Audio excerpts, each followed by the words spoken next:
anak-anak, bagaimana kabar kalian? Semoga kalian dalam keadaan yang sehat ya.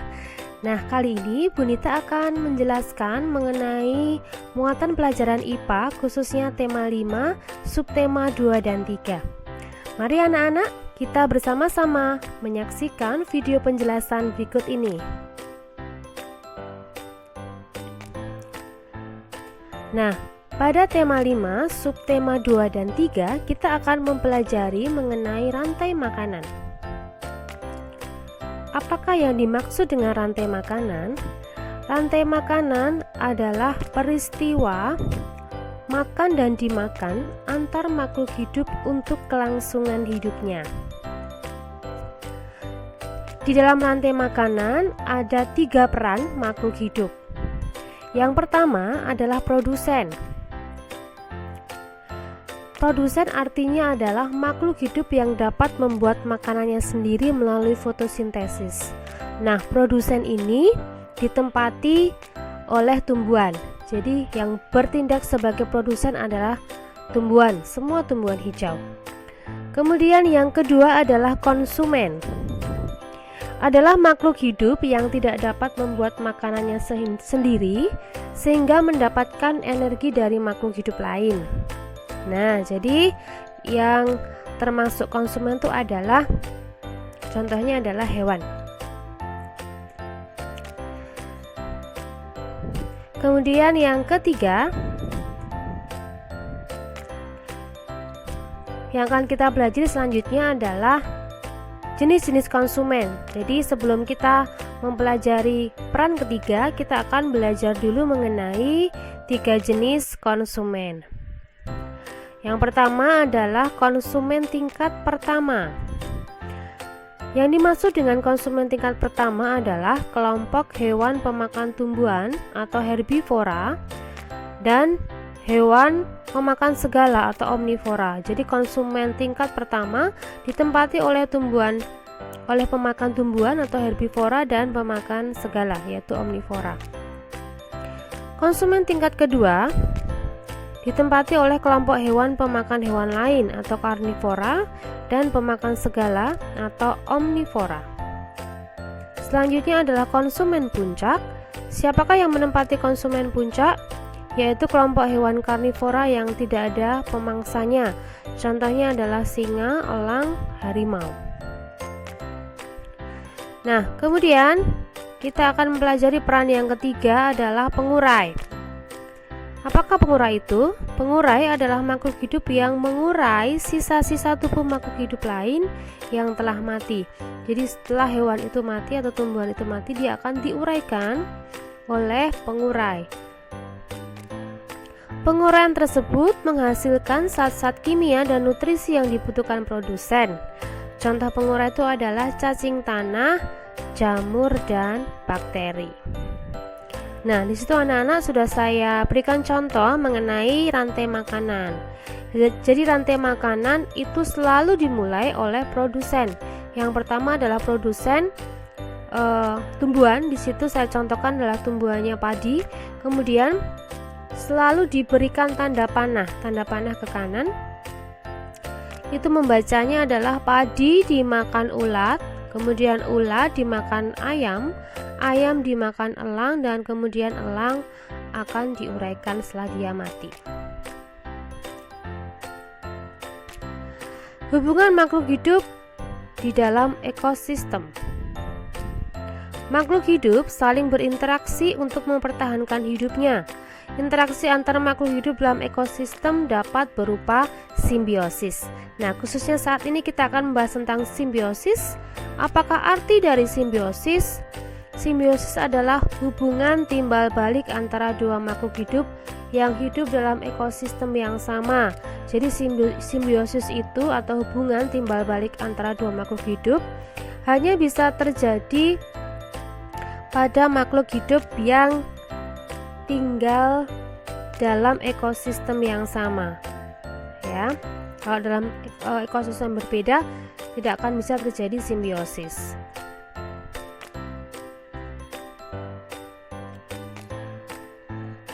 Simbiosis Yang pertama yang akan kita pelajari adalah simbiosis mutualisme.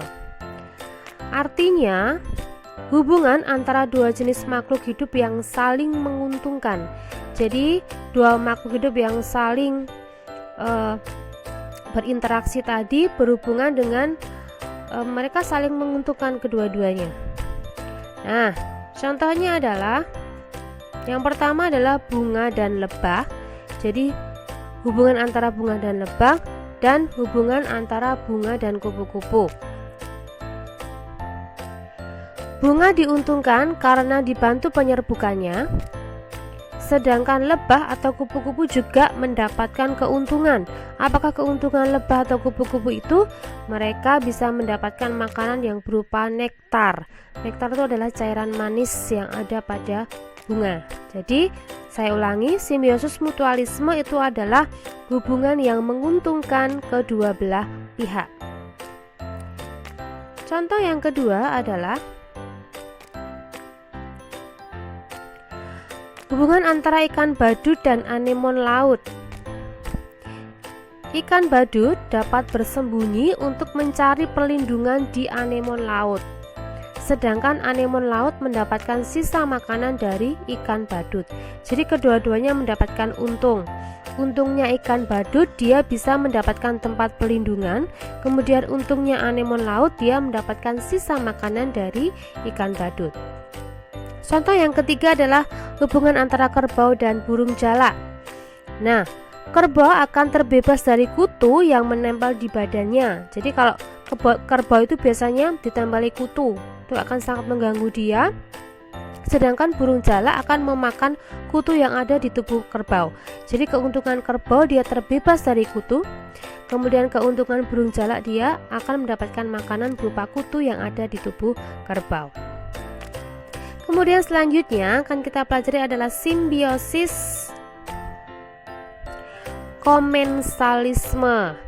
Nah, arti dari simbiosis komensalisme adalah hubungan antara dua makhluk hidup di mana yang satu diuntungkan dan yang lain tidak diuntungkan atau dirugikan. Jadi yang lain netral. Jadi saya ulangi, hubungan dua makhluk hidup di mana yang satu untung, yang satu tidak untung atau tidak rugi. Jadi netral. Contohnya apa? Contohnya adalah ikan remora dan hiu. Nah, ikan remora itu yang ikan kecil-kecil di bawah hiu itu. Kemudian apakah keuntungan dari yang diuntungkan siapa? Keuntungannya apa? Yang diuntungkan adalah ikan remora. Jadi yang mendapatkan untung adalah ikan remora. Ikan remora diuntungkan karena mendapatkan perlindungan dari ikan hiu yang ada di dekatnya. Sedangkan hiu tidak diuntungkan atau tidak dirugikan. Jadi ikan remora mendapatkan keuntungan karena dia bisa mendapatkan perlindungan. Jadi kalau ikan-ikan yang lebih besar dari ikan remora tidak akan berani memangsa ikan remora karena dia mendapatkan perlindungan dari ikan hiu, karena mereka suka berenang di bawah ikan hiu. Sedangkan ikan hiu dia tidak diuntungkan atau tidak dirugikan. Contoh selanjutnya adalah tumbuhan paku dengan inang atau anggrek dan inangnya.